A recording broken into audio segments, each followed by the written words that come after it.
বিশ্বাস, প্রভাষক, পান্টি degree college, রসায়ন বিভাগ। ছাত্রছাত্রীরা তোমরা সবাই কেমন আছো? অনলাইন ক্লাসে তোমাদের স্বাগতম। আজ আমি তোমাদেরকে পড়াবো রসায়ন প্রথম পত্রের দ্বিতীয় অধ্যায়। আজকের যে ক্লাসটা নেব সেটা হচ্ছে হুন্ডের নীতি কি। হুন্ডের নীতি। হুন্ড একজন বিজ্ঞানী, একটা সূত্র দিয়েছে।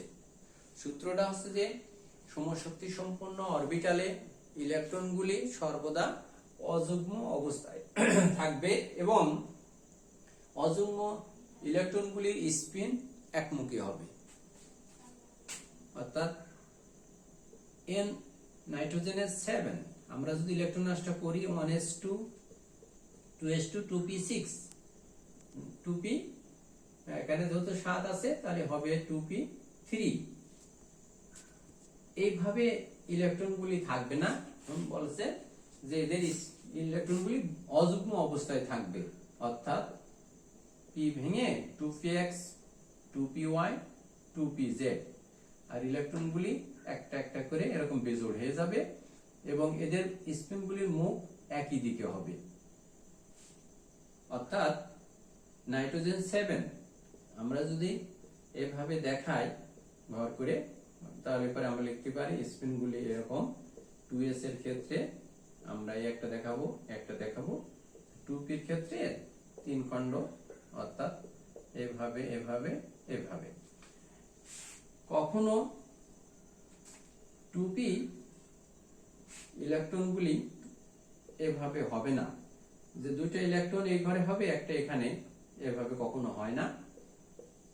অথবা এখানে ইলেকট্রন বসলো না, পরে দুই ঘরে বসলাম, তাও হবে না।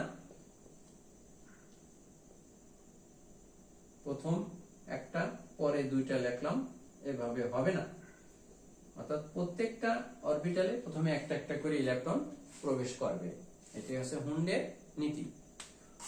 এরপরে আসছে পলির বর্জন নীতি। কি জিনিস পলির বর্জন নীতি? পলির বর্জন নীতি। পলির একজন বিজ্ঞানী এই নীতি দিয়েছে কি, যে কোনো দুটি ইলেকট্রনের মানে একটি পরমাণুতে যে কোনো দুটি অরবিটালের যে কোনো দুটি ইলেকট্রনের তার 4টি কোয়ান্টাম সংখ্যার মান কখনো এক হয় না। 3টির মান এক হলো, চতুর্থটি অবশ্যই ভিন্ন হবে।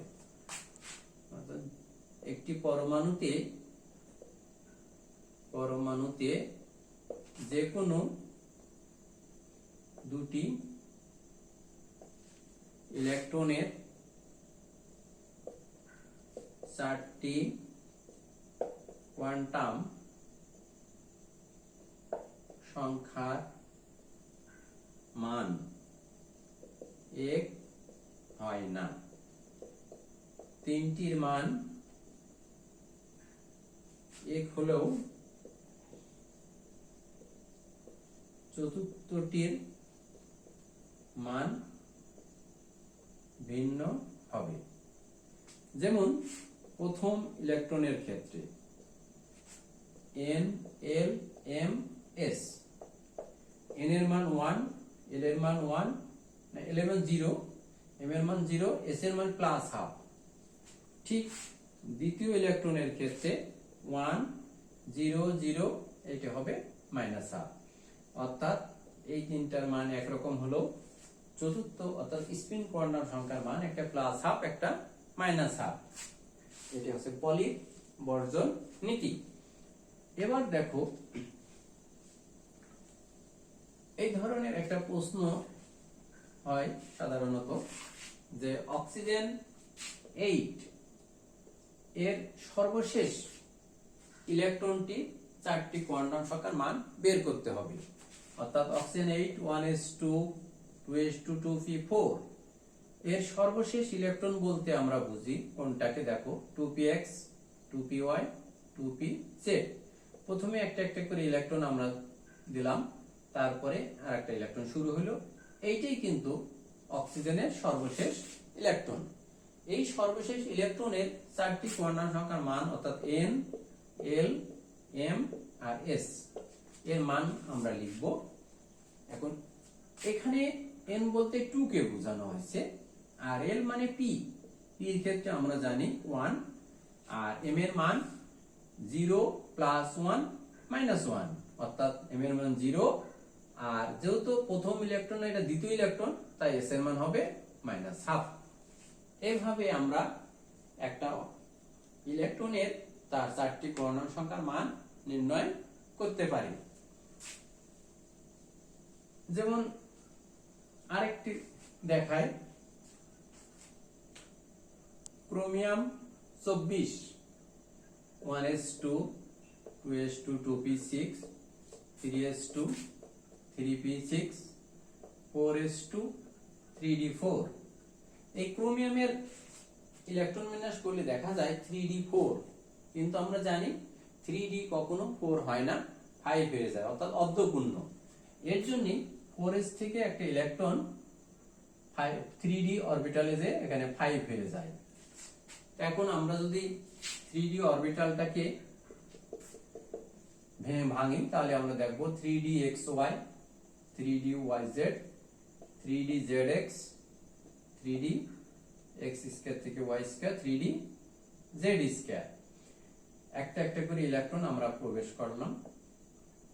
তো এখন এর সর্বশেষ ইলেকট্রন এখানে হওয়ার কথা, কিন্তু এই ইলেকট্রনটা কিন্তু 4s থেকে আসছে, অর্থাৎ আগের স্তর থেকে ইলেকট্রনটা 3d তে আসছে, যার ফলে আমাদের এখানে সর্বশেষ ইলেকট্রন বলতে আমরা এই ইলেকট্রনটাকে বুঝবো না, আমরা বুঝবো 3d x স্কয়ার থেকে y স্কয়ার।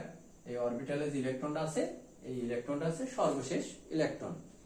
এই ইলেকট্রনের 4টি কোয়ান্টাম সংখ্যার মান, একটা n, একটা l, একটা m আর একটা s, এর মান আমরা বের করব বা লিখব। এখন এখানে n বলতে 3 কে বোঝানো হয়েছে, আর l মানে d, d এর ক্ষেত্রে l এর মান 2, আর m এর মান, l যদি 2 হয় m হবে -2, -1,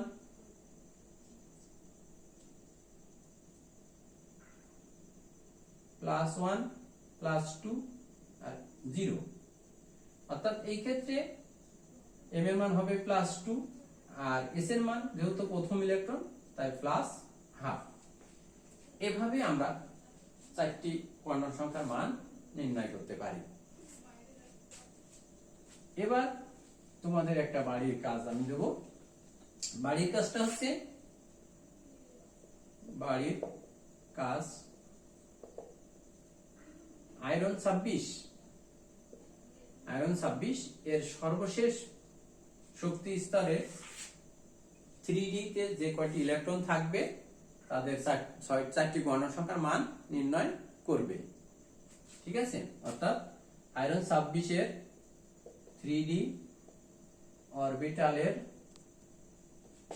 ইলেকট্রনগুলোর 4টি কোয়ান্টাম সংখ্যার মান নির্ণয় করবে। আজ এই পর্যন্তই, সবাইকে ধন্যবাদ।